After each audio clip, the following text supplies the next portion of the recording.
Vamos a arrancar con esto. Un elemento de la Guardia Nacional, como ya veíamos, fue captado en un presunto acto de corrupción, pero también de violencia contra un trailero en Calpulalpan, en el vecino estado de Tlaxcala.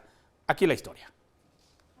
Un elemento de la Guardia Nacional División de Carreteras fue exhibido en un presunto acto de corrupción y agresión física contra el conductor de un tráiler y su esposa en Calpulalpan, Tlaxcala.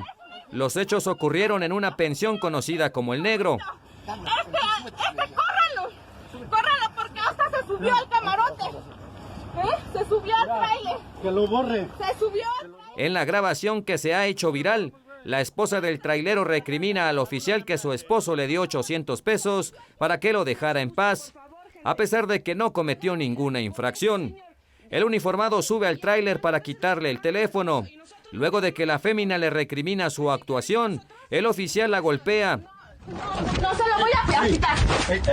Ahí. Mira, y vean cómo me quiere golpear. Y vean cómo me quiere golpear el señor. En ese momento el trailero lo toma del cuello para defender a su cónyuge. A continuación llega el dueño de la pensión para separar al elemento del trailero. La situación pareciera calmarse, pero el chofer furioso busca revancha y propina un golpe al uniformado, quien inicia una pelea a puños. Puta madre. Miren, hasta es un incorrupto. Vean lo que es un incorrupto. Córralo, porque hasta se subió al camarote. Se subió al tráiler. El elemento sigue pidiéndole a la mujer que borre el video.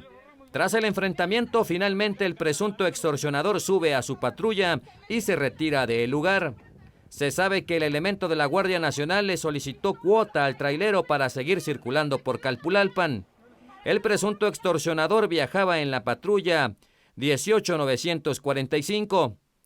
Al respecto, la Guardia Nacional informó vía Twitter que no permitirá bajo ninguna circunstancia abusos o uso excesivo de la fuerza por parte del personal, ni conductas alejadas al marco de la ley y a sus valores y principios.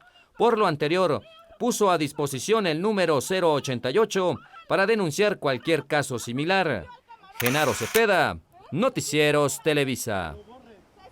Ahora revisamos esto. La madrugada de hoy, en la colonia Satélite, un grupo de ampones intentó robarse una camioneta que estaba estacionada en la calle, pero por favor, vea lo que sucedió.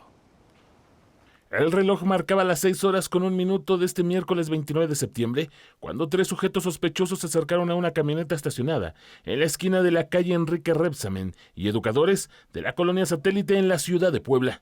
Las cámaras de seguridad pusieron en evidencia la forma de operar de estos zampones que, vestidos con sudaderas y cubrebocas, trataban de evitar ser identificados por el ente. Y es que en pocos minutos lograron abrir la unidad, empujarla unas calles adelante y comenzar con las maniobras para arrancarla y llevársela. Ante la dificultad para cometer su ilícito, un cuarto cómplice arriba de un automóvil blanco llega al lugar, pero les es imposible, por eso deciden abrir el cofre y llevarse solamente la batería. Más de 10 minutos insistieron en robarse la camioneta, sin que nada ni nadie los detuviera. Cristóbal Lobato, reportero, Noticieros Televisa. Y bueno, desde hace varios meses se habla de la colocación de retenes, por supuesto retenes falsos por parte de delincuentes sobre la autopista Puebla-Orizaba para sorprender a quienes circulan por esta importante vía de comunicación. Hoy le tengo imágenes que confirman la forma en que operan estos ampones para que tenga por favor mucho cuidado. Operan por supuesto ante la indolencia total de los cuerpos de seguridad. Si usted viaja constantemente a Veracruz, esto le interesa. Estas imágenes fueron captadas a la altura del kilómetro 225 de la autopista Orizaba-Puebla. Se muestra el momento preciso en que el conductor de un vehículo se percata de que sujetos montan un presunto retén e incluso se observa una camioneta detenida a la altura del puente y un hombre en la carpeta asfáltica. Inmediatamente detiene la marcha, se echa en reversa para evitar la acción delincuencial y es cuando dos sujetos más salen armados de entre la vegetación sin que lograran concretar el asalto. Párate.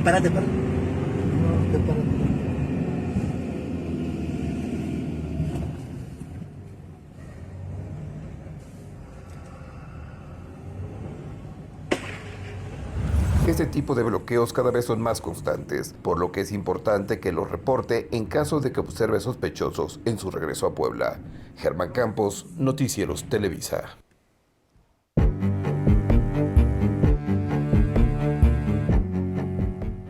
esto de verdad es imperdonable. Por una negligencia, no se puede mencionar de otra forma, les cambiaron el cuerpo de un ser querido que falleció en el hospital del Iste, aquí en el estado de Puebla. Le tengo, por supuesto, la historia. Indudablemente, la muerte de una madre es un momento que marca la vida de las familias mexicanas. Despedirse dignamente de sus restos es lo mínimo que podría esperarse. Es lo deseable. Pero cuando un error o negligencia te arrancan hasta la oportunidad de darle el último adiós, es imperdonable. Es el caso de Gerardo Ortega, quien vive un doble duelo y ahora exige caiga todo el peso de la ley contra los responsables de este hecho que se registró en el Hospital Iste en Puebla, cuando se percataron que el cuerpo que iba a ser trasladado para los servicios de asistencia final era el de un varón y no el de su madre. Llevé a la funeraria y le dije a los muchachos, tengo a veces duda de estos servicios, digo, chécame bien que sea mi mamá, es morenita y así. Ellos vieron y dicen, no, pero es hombre. Esta historia comenzó la tarde del 28 de septiembre, cuando Gerardo Ortega fue notificado del deceso de su mamá. Sin embargo, por carecer de la protección sanitaria que las medidas del coronavirus exigen, no pudo ingresar a reconocer el cadáver.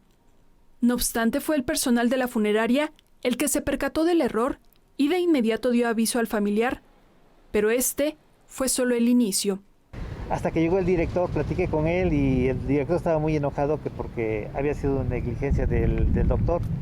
Pero le digo, ¿cómo es posible que me dan un cadáver que no es de mi mamá y no quisieran que lo fuera yo a reconocer? El doctor nunca me dijo, si tienes equipo para reconocer a tu mamá, lo reconoces. No, ya si se va, ya está todo marcado, dice, y es tu mamá. Después de varias horas de incertidumbre, de discusión y búsqueda de su familiar, detectaron que el cuerpo había sido trasladado a una funeraria. Lamentablemente, fue demasiado tarde. Se presume, porque nada más habían 2 difuntos, que ese era el cadáver de mi mamá. Fue como el doctor me dice, no, es que el cadáver de tu mamá, y es este. Y le digo, mire, me lo voy a llevar porque más o menos coincide, pero yo no llevo la certeza de que sea mi mamá. Y yo no di la autorización para que manipulara a mi mamá. Este descuido irreparable por parte del personal médico, de los empleados de la funeraria y hasta la persona que autorizó iniciar con la asistencia final sin reconocer a su familiar, podría implicar prisión de 5 a 8 años o de 500 a 1,000 días de multa, es decir, desde 44,810 pesos hasta 89,620 pesos, de acuerdo con el artículo 280 bis del Código Penal Federal. Entonces yo quiero que se haga justicia y que las personas que tengan que pagar las consecuencias pues la paguen, porque aparte de que nosotros ahora sí perdemos un ser humano, un familiar, y todavía tenemos que andar mendigando, peleándonos a dónde quedó el cuerpo de nuestro familiar. Yo pienso que eso es bien injusto. A más de 24 horas de esta pérdida de Gerardo Ortega, ya tiene la urna con las cenizas, pero sin la certeza de que sean las de su madre. No sabemos dónde está el cuerpo de nuestra madre y todavía que la manipulen a su antojo ellos. O sea, no nos preguntan si en verdad nos queríamos cremarla o cómo queríamos que tuviera su final, ¿no? Entonces, esa es mi molestia de que, ¿por qué cremaron a mi madre? Ahorita ya, ¿qué puedo hacer? Ya está cremada. Pero sí quiero que se haga justicia porque yo no pedí que se cremara a mi madre. No era su voluntad. No era mi voluntad, ni ella tenía ese deseo de que se cremara. Con imágenes de Alfredo Santos, Maribel Espinosa, Noticieros Televisa. Dolor sobre dolor, una ofensa imperdonable, como escuchábamos. Como dice el señor, ¿ya qué puedo hacer? Ya mi madre ha sido cremada. Sin embargo, alguien debe pagar por esta negligencia ahí en el hospital del Iste, aquí en Puebla. Bueno, hoy la Secretaría de Salud del Estado dio a conocer que de cada 10 alumnos y profesores que se hacen la prueba COVID, 3 resultan positivos. Por supuesto, esto nos obliga a todos a reforzar de manera importante, de manera seria, todas las medidas de prevención en las escuelas. En el Centro de Salud de Servicios Ampliados de la Libertad, donde se detectan casos de COVID en menores de edad, se tiene un índice de positividad del 33% en estudiantes y personal por la educación. es decir, que 3 de cada 10 pruebas resultan positivas a coronavirus. Tenemos hasta el momento 261 pruebas realizadas, 87 han salido positivas y 174 negativas, lo que nos da un 33% de índice de positividad. El secretario de Salud, José Antonio Martínez García, dio a conocer que a un mes del inicio del ciclo escolar 2021-2022, en este centro de salud se han realizado 261 pruebas, de las cuales 87 han sido positivas y 174 negativas. De acuerdo con el último reporte del monitoreo COVID en escuelas poblanas, se registraron 51 casos sospechosos, 22 en alumnos y 29 en personal educativo. Del total, solo 6 se infectaron, 4 estudiantes y 2 profesores. Fueron 22 aprendientes o alumnos y 29 personal por la educación de las y los poblanos, y fueron 6 positivos. 4 aprendientes y 2 por el personal por la educación. A los padres de familia que decidieron llevar a sus hijos a la escuela en el modelo híbrido, se les recomienda cumplir con las medidas sanitarias y ante cualquier síntoma, buscar atención médica. Ana Celia Lara, Noticieros Televisa. Por cierto, hoy también se dio a conocer que lamentablemente desde el inicio de la pandemia en el estado de Puebla han muerto 75 menores de edad, precisamente por el coronavirus. El coronavirus no da tregua con los menores de edad. En lo que va de la pandemia en el estado de Puebla, 75 niños y niñas de 0 a 17 años fallecieron por este virus. De ellos, el 90% tenía alguna comorbilidad, entre las que destacan obesidad, asma y trastornos cardíacos. El 90% de todos los menores de 17 años tienen comorbilidades, son obesidad, defectos congénitos, obesidad, ya lo comenté, trastornos cardíacos y enfermedades que requieren de inmunosupresión como asmas, problemas respiratorios, etcétera. Y debido a la preocupación de padres de familia por la vulnerabilidad en la que se encuentran sus hijos, hasta el momento la Secretaría de Salud ha recibido 127 demandas de amparo para que los menores sean vacunados contra el COVID-19. Del total de estos casos, ninguno presenta comorbilidades. Los 127 no tienen comorbilidades. Sí estamos indagando. Previamente a que se les pueda aplicar la vacuna, se les hace un estudio médico y firman una carta responsiva. El reporte epidemiológico COVID indica que en las últimas horas hubo un ligero incremento de contagios al sumar 254 y 31 defunciones.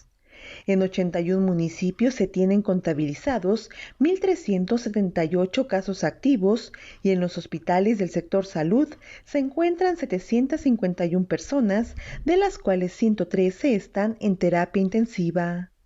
De esta forma se tiene un acumulado de 117.123 casos positivos, así como 15.113 decesos. Ana Celia Lara, Noticieros Televisa. Del 30 de septiembre al 1 de octubre se llevará a cabo una nueva jornada de vacunación COVID en 16 municipios del estado de Puebla. El secretario de Salud, José Antonio Martínez García, dijo que se aplicará la segunda dosis del biológico AstraZeneca a población de 30 años y más, así como a personas de entre 40 y 49 años. Anótelo porque es muy importante. En estos municipios se habilitarán 23 centros de vacunación, por lo que se pide a la ciudadanía que esté atenta de la información respecto a la logística para que la campaña sea rápida y sin contratiempos. Seguramente mañana habrá mucha más precisión en torno a esta logística para esta nueva jornada de vacunación COVID en estos 16 municipios del estado de Puebla. Voy a mencionar algunos de los municipios. Está Chautzingo, está Domingo Arenas, Huaquechula, Tochimilco, Guance Bonilla, San Matías, Tlalancaleca, entre otros.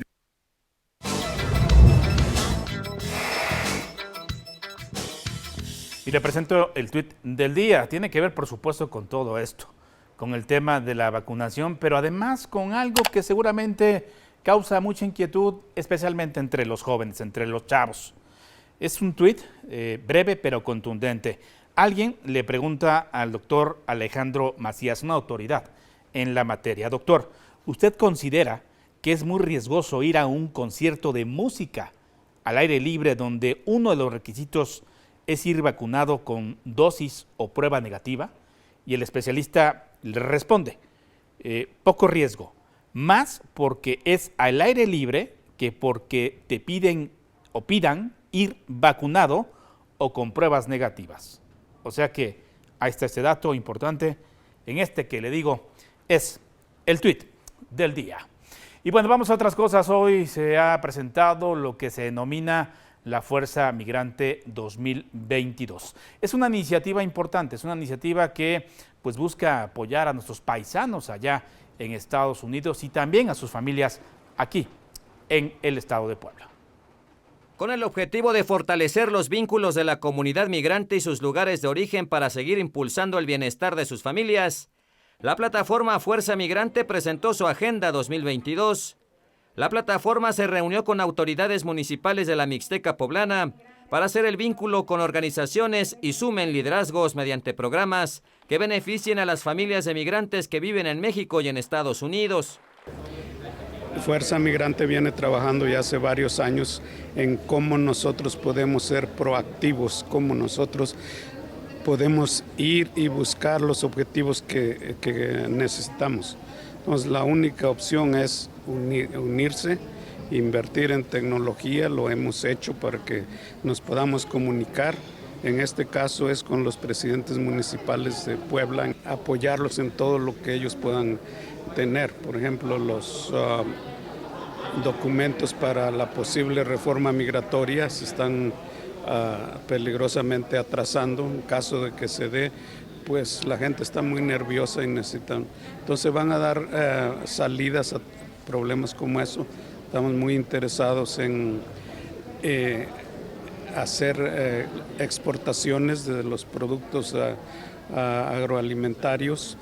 El 2021 ha sido importante para fortalecer la representación de los mexicanos en el exterior. Luego de años de buscar inclusión, Fuerza Migrante resaltó que por primera vez en la historia del país, el Congreso de la Unión cuenta con 11 diputados federales que representan a los migrantes. El Congreso cuenta con 11 diputados federales que representan a los migrantes, 11 diputados federales que representan a los mexicanos que vivimos en el exterior, que es una lucha de décadas y creemos que ese es un gran logro. A pesar de la pandemia, la comunidad migrante salió avante y conservó sus fuentes de empleo al ser considerada como trabajadores esenciales en labores del campo y alimentación. Los migrantes también tuvimos problemas para mantener las fuentes de trabajo. Y la verdad es que pues fue todo lo contrario, ¿no? Se rompió récord anual el año pasado, se siguen rompiendo récords mensualmente con el envío de remesas, específicamente por el tema de la necesidad de las familias aquí. Es necesario mandar más dinero para poder fortalecer la economía de la familia, porque bueno, la situación del país está en recuperación, pero bueno, lo tenemos que hacer de manera solidaria. Por la pandemia, han fallecido 300,000 mexicanos. Las remesas en 2020 alcanzaron los 40,000 millones de dólares y la estimación es que al término del 2021 se superen los 43,000 millones de dólares. Con imágenes de Alejandro Sánchez, Genaro Cepeda, reportero, Noticieros Televisa. En más información, una vez más aquí en Puebla, se registró un accidente fatal por causa del transporte público. Esta vez, la víctima fue una mujer de la tercera edad, quien solo salió de su casa para ir a comprar los instrumentos para reparar su licuadora. Pero al intentar pasar la calle Jesús Reyes Heroles, esquina con Chopo, esto en la colonia González Ortega, fue arrollada por la unidad 22 de la ruta Boulevard Segú. Los hechos ocurrieron minutos antes de las 13 horas aquí en la ciudad de Puebla, cuando aparentemente el conductor avanzó y sin percatarse la atropelló. Detuvo la marcha del vehículo y se dio cuenta que una mujer estaba bajo los neumáticos traseros. Lamentablemente la víctima murió al instante y el conductor fue asegurado por policías municipales. Fue personal del Servicio Médico Forense quien realizó el levantamiento del cadáver, trasladado en calidad de desconocido para las diligencias correspondientes. Anoche aquí le informé de una riña en el penal de Ciudad Cerdán. Esto terminó con el traslado de 3 reos al cerezo de Tepeji de Rodríguez. Así lo confirmó hoy el gobernador Miguel Barbosa Huerta. El mandatario refirió que esta situación quedó resuelta casi de forma inmediata con la presencia de autoridades de reclusorios. Cabe destacar que esta riña se originó entre grupos que aparentemente se disputan el control del pago de cuotas, por lo que los 3 agresores iniciales son quienes fueron reubicados del penal de Cerdán al de Tepeji de Rodríguez. Este último, usted lo sabe, de mediana seguridad. Y por el delito de falsedad de declaraciones e informes a una autoridad, fue aprehendido Víctor Hugo Islas Hernández, exdiputado, exsenador y extitular del Colegio de Bachilleres, quien acusó robo de un auto del que él mismo había cedido los derechos. Por eso se dice que mintió a las autoridades. La Fiscalía Estatal, mediante una cuenta de Twitter, señaló que la detención fue realizada por la Policía Ministerial y se concretó en la 3 Oriente entre 11 y 9 Sur, justo frente a un estacionamiento. Se espera que la Fiscalía General del Estado ofrezca pronto más detalles de este caso. Por otra parte, el presidente municipal de Quecholac, Alejandro N., detenido el pasado lunes por agentes de la Fiscalía, permanecerá en prisión preventiva justificada y su situación jurídica se resolverá el fin de semana, toda vez que solicitó duplicidad del término legal. El gobernador Miguel Barbosa Huerta dijo que el próximo sábado podría ser vinculado a proceso por los delitos que se le imputan, y mientras se define el futuro del alcalde reelecto, se garantizará la gobernabilidad en este municipio. Cabe destacar que durante la manifestación de habitantes de Quecholac en Casaguayo ayer, la Fiscalía del Estado aprendió a Yolanda N., quien es a su vez investigada por robo agravado y resistencia de particulares, con las agravantes de haberse cometido contra funcionarios públicos y en pandilla. En este contexto, el gobernador hizo un llamado a los habitantes de Quecholac para que rechacen la delincuencia y que no protejan a estos presuntos delincuentes por miedo, amenazas o por necesidad. Liberen a su municipio, por favor. Simplemente no se metan en problemas. Simplemente vivan en paz. Vivan en paz. Trabajen como son, gente trabajadora, todos. Allá en Quecholac, en Palmarito. Sigan siendo trabajadores. No se metan en paz. Rechacen la delincuencia.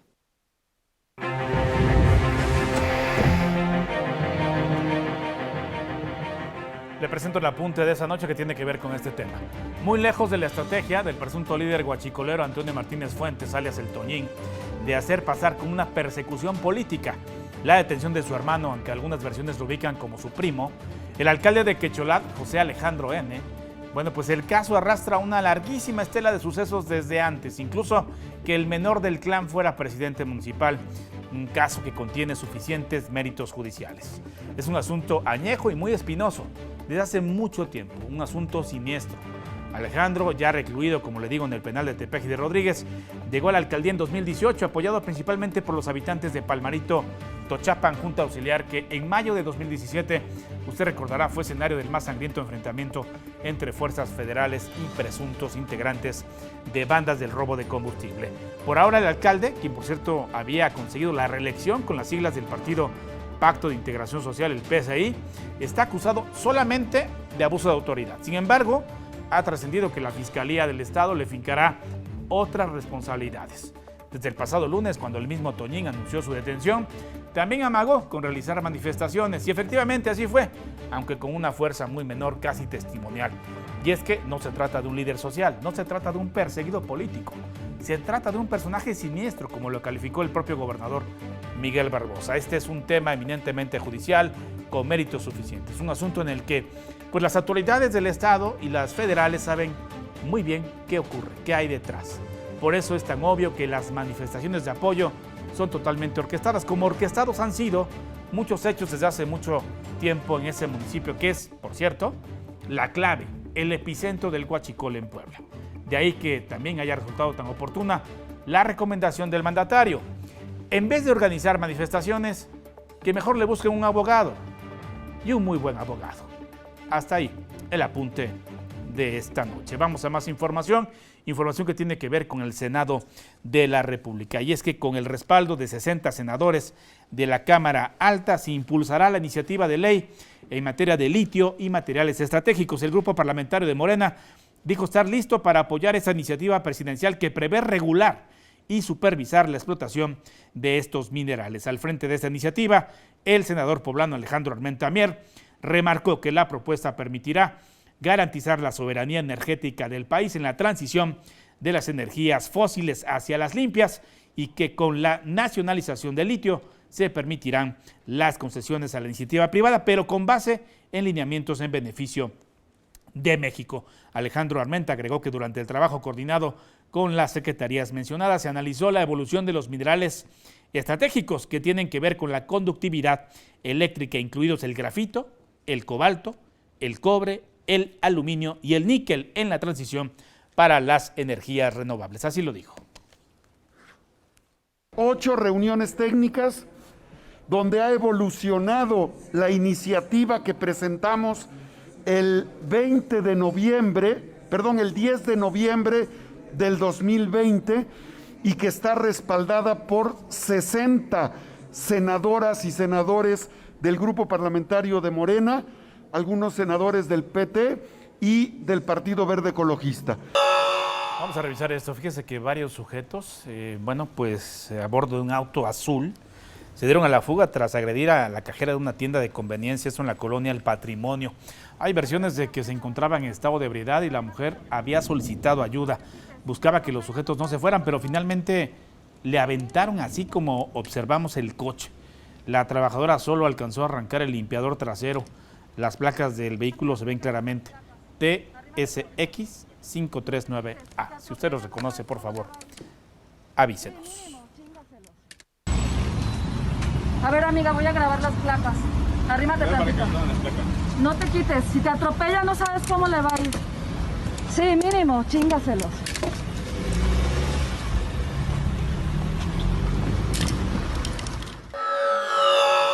Ahora le muestro lo sucedido en Tailandia. Es impresionante. Una mujer murió luego de ser arrastrada por las fuertes corrientes de agua en medio de inundaciones ocurridas el martes. Parte de un puente colapsó debido a la fuerza del agua.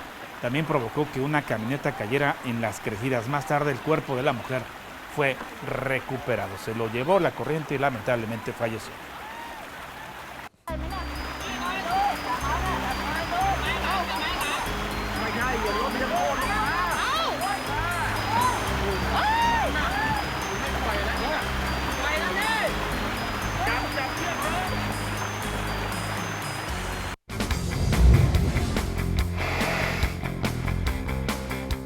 Noche de miércoles y continúan los chubascos en la capital. Si se pregunta qué es lo que lo está generando, yo ahorita se lo explico.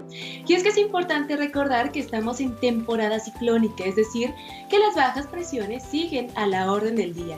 Al momento tenemos 2 en la República, la primera de la mesa norte, la mesa central, esta es la que nos está afectando como tal, y la segunda en la península Yucatán, es decir, que de centro a sur, lluvias de puntuales intensas con actividad eléctrica. En el noreste, situación similar por la proximidad de una baja presión que se encuentra al sur de Texas, solo que aquí lo relevante son los vientos que van de los 50 a 60 kilómetros por hora por la presencia de una línea seca en Coahuila y Nuevo León. En el noroeste, situación contraria al resto del país porque tenemos cielos despejados y mucho calor con temperaturas que alcanzan los 35-40 grados Celsius. Pero ¿qué pasa en la capital esta lluviosa noche? Temperatura actual de 16 grados y probabilidad de lluvia con actividad eléctrica hasta las 11 de la noche. Recuerde manejar con mucha precaución. Próximos días continúa el temporal lluvioso, temperaturas mínimas de 11 a 12 grados, máximas de hasta 21 grados Celsius durante la tarde. Hasta que el momento del clima, la frase de esta noche: a veces necesitamos perdernos un poco para encontrar el camino correcto. Mis redes ya saben que me encuentran como @norma.tv y no se vaya, continuamos con más. Tiene mucha razón, Norma. Justamente en estos momentos está cayendo una fuerte tormenta eléctrica sobre la ciudad de Puebla, especialmente en la colonia Bosque de San Sebastián, donde hay fuertes encharcamientos, caída de rayos en lugares de Cuautlancingo y San Pedro Cholula, según me están reportando. Por favor, extreme todas las precauciones del caso. Está lloviendo bastante fuerte y la tormenta eléctrica está también bastante intensa. Bueno, más información. Ubicado en el segundo patio del Centro Universitario de la Cultura y los Saberes, el nuevo jardín histórico del Colegio Carolino de la UAP representa pues ya un espacio donde se rescata la memoria, los saberes tradicionales y la cultura. Esto gracias al impulso que dio el rector de la UAP, Alfonso Esparza Ortiz, al proyecto de preservación, investigación y conservación de este que es el patrimonio que la universidad custodia. Y nos vamos. Por su atención, muchísimas gracias, que tengan buena noche, que descansen. Hasta mañana, por favor, síganse cuidando.